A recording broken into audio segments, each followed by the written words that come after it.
রাসূল সাল্লাল্লাহু আলাইহি ওয়াসাল্লাম মানুষের দোষ ত্রুটি ঢেকে রাখার চেষ্টা করতেন, মানুষের দোষ ত্রুটি ঢেকে রাখার চেষ্টা করতেন রাসূল সাল্লাল্লাহু আলাইহি ওয়াসাল্লাম। তিনি মুখে বলেছেন, মান সাতারা মুসলিমান সাতারাহুল্লাহু ফিদ-দুনিয়া ওয়াল আখিরা। কেউ যদি কারো দোষ ত্রুটি দুনিয়াতে ঢেকে রাখে, তাহলে আল্লাহ তার দোষ ত্রুটি কিয়ামতের মাঠেও ঢেকে রাখবেন, দুনিয়াতেও ঢেকে রাখবেন। বিচারের মাঠে আল্লাহ তাকে ঘেরে নেবেন তার রহমত দিয়ে, তারপর পাপ তাকে দেখাবেন। তুমি কি চিনতে পারো এটা তোমার পাপ? তখন বলি, জি হ্যাঁ চিনতে পারছি, এটা আমার পাপ। তো তুমি কি মনে করছো আমার ফেরেশতারা তোমার প্রতি জুলুম করেছে? জি না, জি না, আমি এটা মনে করি না। তুমি কি কিছু বলতে চাও? জি না, আমি কিছু বলতে চাই না। শোনো, আজ তুমি মানুষের দোষ ত্রুটি দুনিয়ায় ঢেকে রেখেছ, এই জন্য আমি আল্লাহ তোমার দোষ ত্রুটি কাউকে দেখতে দিলাম না, ক্ষমা করে দিলাম, তুমি জান্নাতে যাও। ও কিন্তু বুঝেছে জাহান্নাম আমার ঘোষণা হয়েই গেছে। কেন? তো তার পাপ আল্লাহ তাকে দেখাচ্ছে এই যে পাপ। কিন্তু বলছে না, তুমি যে মানুষের দোষ ত্রুটি ঢেকে রেখেছিলে, তুমি পারো মানুষের দোষ ত্রুটি ঢেকে রাখতে, আমি আল্লাহ তোমার দোষ ত্রুটিটা ঢেকে রাখতে পারি না। যাও, ঢেকে দিলাম, তুমি জান্নাতে চলে যাও। রাসূল সাল্লাল্লাহু আলাইহি ওয়াসাল্লাম বলেছেন, কে যদি মানুষের দোষ ত্রুটি ঢেকে রাখে, আল্লাহ তার দোষ ত্রুটি দুনিয়াতে ঢেকে রাখবেন, পরকালে ঢেকে রাখবেন। রাসূল সাল্লাল্লাহু আলাইহি ওয়াসাল্লাম মানুষের দোষ ত্রুটি ঢেকে রাখতে চেষ্টা করতেন। একটা বর্ণনা দেখায় আপনাকে। মাইজ ইবনে মালিক আল্লাহ রাসূলের কাছে এসে বলছেন, তাহিরুন ইয়া রাসূলুল্লাহ, আল্লাহ রাসূল আমাকে পবিত্র করেন। তখন আল্লাহ রাসূল বলছেন, ইরজি, বাড়ি ফিরে যাও, আস্তাগফিরুল্লাহ, আল্লাহর নিকটে ক্ষমা চাও, অতুব ইলাইহি, তুমি তওবা করো, তোমার পাপ ক্ষমা হয়ে যাবে। আল্লাহ রাসূল তাকে তওবা করতে বলছেন কেন? তার মানে আল্লাহ রাসূল বুঝতে পেরেছেন ঘটনা দুর্ঘটনা, মহাপাপ, কিন্তু কোনো প্রমাণ নেই, যার কারণে উনি বলছেন তুমি ফিরে যাও। লোকটা চলে গেল, একটু গিয়ে আবার ফিরে এসে বলছে, তাহিরুন ইয়া রাসূলুল্লাহ, আল্লাহ রাসূল আমাকে পবিত্র করেন। তখন আল্লাহ রাসূল বলছেন, তুমি ফিরে যাও, তুমি ক্ষমা চাও, তুমি তওবা করো, পাপ ক্ষমা হয়ে যাবে। আল্লাহ রাসূল কেন বলছেন না কি হয়েছে, কেন তোমাকে পবিত্র করব, এ কথা বলছেন না। লোকটা আবার চলে গেল, একটু গিয়ে ফিরে এসে বলছে, আল্লাহ রাসূল আমাকে পবিত্র করেন। লোকটি চলে গেল। আল্লাহ রাসূল যখন আবার বললেন, চতুর্থবার যখন এসেছে লোকটি, তখন আল্লাহ রাসূল বলছেন, আবেহি জনন, ও কি পাগল? আরে আমি বলছি চলে যেতে, যায় না কেন? ও কি পাগল নাকি? কালু লাইসা বে মাজনুন, সাহাবীগণ বললেন, জি না, ও তো পাগল নয়, ভালো মানুষ। এটা পঞ্চম।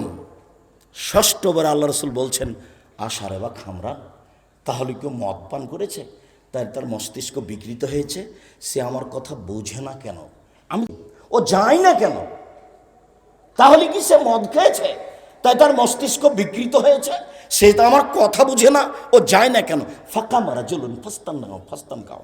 একটা লোক দাঁড়িয়ে তার নাকটা সঙ্গে দেখে বল, মাশারে বা খামরান, আল্লাহ রাসূল ও তো মদ পান করেনি, ও তো ভালো মানুষ। তখন আল্লাহ রাসূল বলছেন, আজ জানাইতা, তুমি জেনা করেছ? তখন লোকটি বলছে, মানুষ বৈধভাবে যা করে আমি অবৈধভাবে তাই করেছি, বিচার করে দেন। বাকি যা হলো হলো, বিচার হয়ে গেল। অনেক দিন পরে মাইজ ইবনে মালিক যার বাড়িতে থাকতেন, তার নাম হাজ্জাল, ধনী মানুষ। হঠাৎ একদিন রাসূলের সাথে সাক্ষাৎ, মুখামুখি।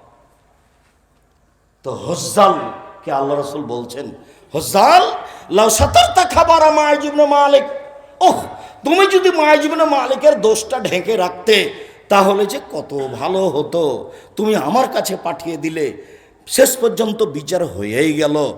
হজ্জাল, তুমি যদি মাইজ ইবনে মালিককে আমার কাছে না পাঠাতে, তুমি যদি তার দোষ ত্রুটি ঢেকে রাখতে তোমার কাপড় দিয়ে, তাহলে কত ভালো হতো।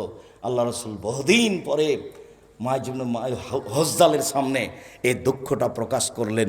সম্মানিত দিনী ভাই বোন, হয়তো বা আপনাকে আমি বোঝাতে সক্ষম হয়েছি বলে মনে করছি যে রাসূল সাল্লাল্লাহু আলাইহি ওয়াসাল্লাম মানুষের দোষ, এর কথা ওকে লাগায়, ওর কথা ওকে লাগায়, বদনাম করে যারা, মানুষকে খাটো করার চেষ্টা করে যারা, ওরা জান্নাতে যাবে না। চুগলখড়ি করে যারা, বদনাম করে যারা, ওরা জান্নাতে যাবে না। এই কথা মুহাম্মদ সাল্লাল্লাহু আলাইহি সাল্লাম বলেন। সাহল ইবনে সাদ রাদিয়াল্লাহু তাআলা আনহু বলেন, রাসূল সাল্লাল্লাহু আলাইহি সাল্লাম বলেছেন, মাইয়াজমান লি মা বাইনা রাইয়াই হুমা বাইনা রিজলাই আদমাল্লাহুল জান্নাহ। পৃথিবীর মানুষ শুনে রেখো, তোমরা যদি দুইটা জিনিসের জিম্মেদারি নিতে পারো, আমি মুহাম্মদ সাল্লাল্লাহু আলাইহি ওয়াসাল্লাম তোমাকে জান্নাতে নিয়ে যাওয়ার জন্য জিম্মেদারি নিলাম। এক,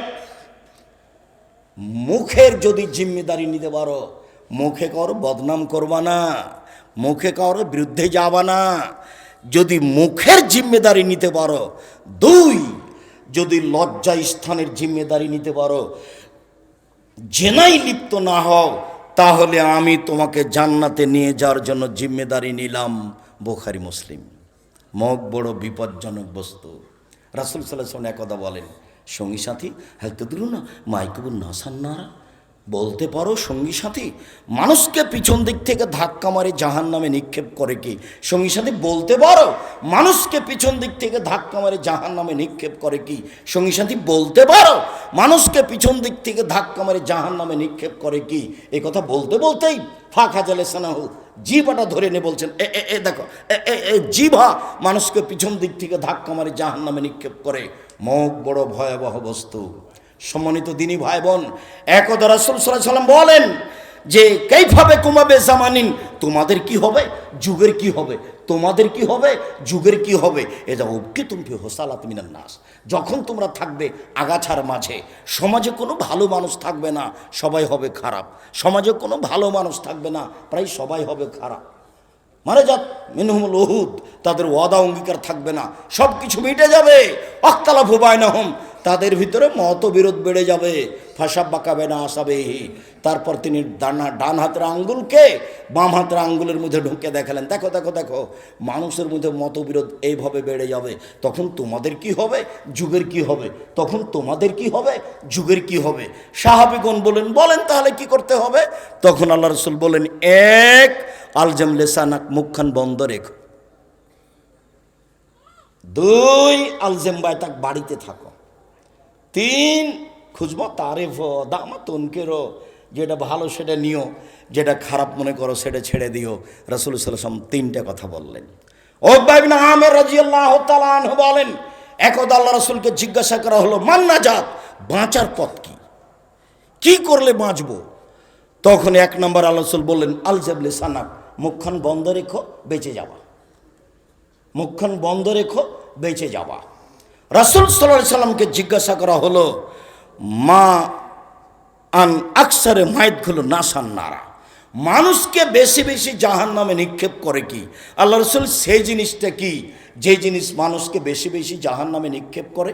তখন আল্লাহ রাসূল উত্তরে বললেন, আল ফারজ আল ফাম, মুখ আর লজ্জা স্থান। মুখ মানুষকে জাহান্নামে নিক্ষেপ করে, আর লজ্জা স্থান মানুষকে জাহান্নামে নিক্ষেপ করে। মানুষ হিসাব নিকেশ করতে পারে না কখন কি বলল। যার কারণে আমি বলেছি চারটা জিনিস জরুরি মনে করবেন। এক, 5 ওয়াক্ত সালাত। 2, হালাল রুজি। 3, কোরআন তেলাওয়াত। 4, যেখানে দুইজন বসে আছে সেখানে বসবেন না, জরুরি কারণ ছাড়া দুইজন যেখানে বসে আছে সেখানে বসবেন না। হয়তোবা সেখানে কারো বদনাম হচ্ছে, আপনি বসেই বলছেন ঠিকই বলেছেন, আসলেই খারাপ। এবার তাহাজ্জুদ পড়ছেন, সব নেকিকে এক পাল্লায় দেন আর এইটা এক পাল্লায় দেন, দেখেন কি হয়। মুখ বড় বিপজ্জনক বস্তু, আপনি বুঝতে পারেননি। মুখ আপনাকে টেনে জাহান্নামে নিয়ে যাবে। তাহাজ্জুদ ঠিকই পড়ছেন, কিন্তু এদিকে উল্টা পথে আছেন। খুব